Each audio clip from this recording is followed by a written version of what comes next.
అందరికీ నమస్తే ఫ్రెండ్స్. ఈరోజు మీకు చెప్పదలసిన విషయం ఏంటంటే, మనం తినే ఫుడ్ గురించి మనం ఈరోజు మాట్లాడుకుందాం. ఎందుకంటే మనకి రోజు ఒక్కొక్కరికి ఒక్కో తీరుగా కొన్ని ఇష్టాలు ఉంటాయన్నమాట. ఒకరికి గోంగూర పచ్చడి అంటే ఇష్టం, మామిడికాయ పచ్చడి అంటే ఇష్టం. ఇలాగా కొన్ని కొన్ని ఐటమ్స్ చాలా ఇష్టంగా తింటారనమాట. ఆవకాయ, గుత్తొంకాయ కర్రీ, బెండకాయ కర్రీ, దొండకాయ కర్రీ, ఇలాగ చెప్పుకుంటూ పోతే చాలా రకాలుగా మనకి మంచి మంచి ఐటమ్స్ చాలా రుచిగా మనం తినడానికి ఎంతో ప్రాధాన్యత చూపిస్తాం. అయితే ఇప్పుడు ఉన్న జనరేషన్ల క్వాలిటీ అనేది తగ్గిపోతుంది. ఎందుకంటే ఇప్పుడు మంచిగా ఫామ్ చేయడంలోనే ఇక హైబ్రిడ్ వచ్చింది. మామూలుగా నాణ్యమైనది, స్వచ్ఛమైనది ఒక తీరుగుంటుంది. దానికి సేమ్ టు సేమ్ డిటోగా హైబ్రిడ్ దింపుతున్నారు అనమాట. ఎందుకంటే అవి తిన్నా కానీ ఎలా టేస్ట్ అనేది ఏమీ ఉండదు. ఎంత మనం దాంట్లోకి మనం పచ్చిమిరపకాయలు వేసినా, కరేపాకు వేసినా, ఎంత తాలింపు గింజలు వేసి ఇంకా ఎన్ని వెరైటీగా ఎంత చేసినా కానీ ఎందుకో కానీ ఈ మధ్య కర్రీస్లల్లా టేస్ట్ ఉండదు అనమాట. అలాగే ఫుడ్లోన మనం తినే ఆహారం అనేది మనం రోజుకి 3 పూటలు తినడానికి కేటాయిస్తుంటాం. రోజుకి పొద్దున తినాలి, మళ్ళీ తర్వాత మళ్ళీ మధ్యాహ్నం టీలు కొంచెం మళ్ళీ అన్నం తినాలి, మళ్ళీ సాయంత్రం పడుకునే ముందు మళ్ళీ అన్నం తినాలి. ఇలాగా మనం 3 పూటలు భోజనమే చేస్తుంటాం అన్నమాట చాలామంది. అయితే ఇప్పుడు మనం తినే భోజనం అనేది చాలా వాటికి అయితే నాకు తెలిసిన వాడికి క్వాలిటీ ఉండదు. ఎందుకంటే ఇప్పుడు నాణ్యత అనేది చాలా వాటికి తగ్గిపోతుంది. స్వచ్ఛమైన భోజనం తింటే మనిషి చాలా ఆరోగ్యంగా ఉండాలి యాక్చువల్గా అయితే. కానీ ఇప్పుడున్న జనరేషన్లో తిన్నది అరగకపోవడం, ఎన్నో స్టమక్ ప్రాబ్లమ్స్, యాసిడిటీ, ఏదో ఒకటి కొన్ని ఎన్నో ప్రాబ్లమ్స్ ఇప్పుడు తయారవుతున్నాయి అన్నమాట. తీసుకునే తిండిలోన మనం వెతికినా కానీ దొరకనంతగా అయిపోయిందనమాట పరిస్థితి. నాణ్యమైన భోజనానికి, కల్తీ భోజనానికి చాలా డిఫరెన్స్ ఉంది. ఈ మధ్య చాలా వరకు అయితే 70% వాటికి కల్తీ ఫుడ్నే చాలా వరకు తినవలసి వస్తుంది. కొంతమందికి అయితే ఆ టైంకి అది తినకపోతే ప్రాణం అంతా ఎట్నో అయిపోతుంది. నాకు తెలిసిన వాటికి భోజనం అనేది 3 పూటలు చేయకుండా 2 పూటలు భోజనం చేసినా మనిషి బతకగలడు.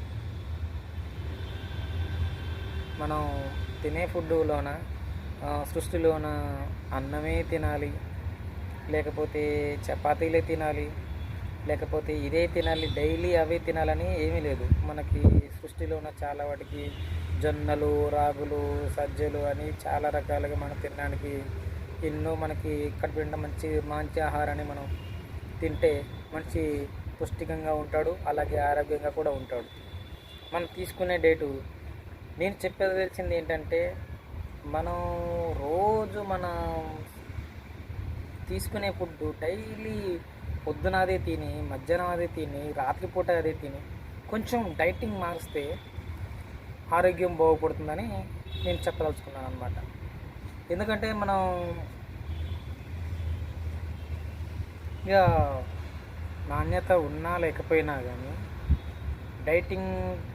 తినేది పొద్దున అదే తిని, మధ్యాహ్నం అదే తిని, రాత్రి అదే తిని మనం అలాగే ఎప్పటికప్పుడు అవే తింటుంటే మనకి తినడానికి అవి టేస్ట్గా ఉండవు. అలాగే మనకి రొటీన్ అయిపోతుంది అన్నమాట జీవితంలో. మనకి పెరుగు, అలాగే పచ్చడి, అలాగే కొంచెం కూర, అలాగే చారు, ఇలాగ మనం కోరుకుంటాం అన్నమాట. అది కొంచెం తింటే ఇంకొంచెం అన్నం, ఒక ముద్ద అన్నం ఎక్స్ట్రా తింటాం అన్నమాట. ఇలాగా మనం తీసుకునే ఫుడ్ మంచిగా తీసుకుంటే చాలా బాగుంటుందని. నాణ్యమైన ఫుడ్ చాలా వరకు దొరకదు. దాన్ని మనం చాలా వాటికైతే కల్తీ చేస్తున్నారు. కల్తీ చేయకుండా సాగు చేసిన రైతులు కష్టపడి రైతులు కష్టపడి రైతులు కష్టపడి సాగు చేసి పండించిన పంటని మన మార్కెట్లోకి వస్తుంటాయి. హైబ్రిడ్ అని కూడా రైతులు పండించినవే. హైబ్రిడ్కి మామూలుగా నార్మల్గా పండే వాళ్ళకి కొంచెం తేడా ఉంటుందన్నమాట. కొంచెం టేస్ట్ తేడా ఉంటుంది. కొంచెం కొంచెం తేడా అనేది మనకే తెలిసిపోతుంది. అంటే ఇప్పుడు నేను ఏం చెప్తున్నానంటే, చాలా వాటికి కల్తీ తగ్గిస్తే బెటర్. ఎందుకంటే స్వచ్ఛమైన భోజనం కడుపు నిండా మనం తిని, కల్తీ తయారు చేసిన వాళ్ళు కూడా తినొచ్చు. స్వచ్ఛమైనది అంటే ఎక్కడో దేవుడు తయారు చేసింది కాదు, మనమే తయారు చేసుకునేది. మనం మంచి చేస్తే మంచి ఎదురవుతుంది, చెడు చేస్తే చెడే ఎదురవుతుంది. మనం మంచి చేయడానికి ప్రయత్నించండి. అలాగే ఫామ్ పండించే రైతులకి కొంచెం వాళ్ళకి హెల్ప్లెస్గా ఉంటే, దాన్ని పండించిన రైతు గిట్టుబాటు ధరకి వాళ్ళు పండించిన దానికి గవర్నమెంట్ కొన్ని ఇస్తే చాలా వాటికైతే ఈ కొంచెం కల్తీ అనేది తగ్గుతుంది. మనం సొంతంగా మన భూమిలోన పండించుకొని తింటే మనిషి ఆరోగ్యంగా ఉంటాడు. కాబట్టి మనం రైతులకి కనీసం రైతులు ఈ మధ్య పండించుకోలేనంత పరిస్థితికి వచ్చిందనమాట. వాళ్ళకి సరిగా గిట్టుబాటు ధర జరక్క, పండించిన పంటకి సరిగా ధరలు పలకక, అందులో ఒకటి వాళ్ళ కష్టం కొంచెం వర్షానికి ఆగమైపోయి, అలాగే మనం పెట్టిన పెట్టుబడులకి తీసుకొచ్చిన డబ్బులకి అప్పుల పాలయ్యి వ్యవసాయం మీద చేయలేనంత పరిస్థితి అయిపోతుంది అన్నమాట. వ్యవసాయం మనకి మనకి డబ్బులు దీనికి కావట్లేదు, చేయట్లేదు, పరిస్థితి ఇలా అయిపోతుందని బతుకుదెరువు కోసం విదేశాలకి సిటీలకి వెళ్ళి బతికేంత పరిస్థితి వచ్చిందనమాట.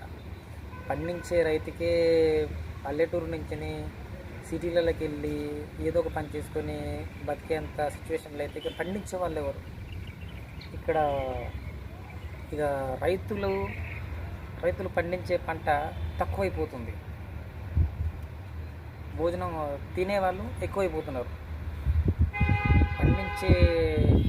పండించే వాళ్ళు తక్కువైపోయినప్పుడు మొత్తం ఇక కల్తీనే అవుతుందన్నమాట. కాబట్టి ఆర్గానిక్ మనం స్వతహాగా సొంత భూములు ఉన్నోళ్ళు మంచిగా మీకు సరైన ధర ఖచ్చితంగా గవర్నమెంటు ఇంత వాళ్ళు చేసిన సహాయానికి పెట్టిన ధరలకి కరెక్ట్గా గిట్టుబాటు అయితే రైతులు పెరుగుతారే కానీ తగ్గరు, నాకు తెలిసిన వాడికైతే. అది నా ఉద్దేశం. ఇది ప్రస్తుతానికైతే నేను చెప్పాల్సిందైతే ఇదే అనమాట. ఎందుకంటే సిచ్యువేషన్ బట్టి, ఇక్కడ పరిస్థితులు బట్టి ఆటోమేటిక్గా అర్థమైపోతుంది. చాలామంది అనారోగ్యం పాలయ్యి హాస్పిటల్లో పేషెంట్లు అయిపోతున్నారు అన్నమాట. ఎక్కువ తిన్నా కానీ అది ఒంటికి సహకరించినంత పరిస్థితి అయిపోయింది. కాబట్టి కావాల్సినంతే తినండి, కొంచెం మరి బాగా ఎక్కువ కాకుండా తగినంతనే తినండి, ఆరోగ్యంగా ఉండండి. Thank you so much everyone, I love you. మళ్ళీ మరిన్ని మంచి విషయాలతోటి మళ్ళీ మనం తెలుసుకుందాం. మరింత టాపిక్, ఇంకా మంచి విషయాలు మీ ముందుకు తీసుకొస్తాను. ఇంకా బెటర్గా మంచి వీడియో చేయడానికి మీరు సపోర్ట్ చేయాలని కోరుకుంటున్నాను. Thank you so much.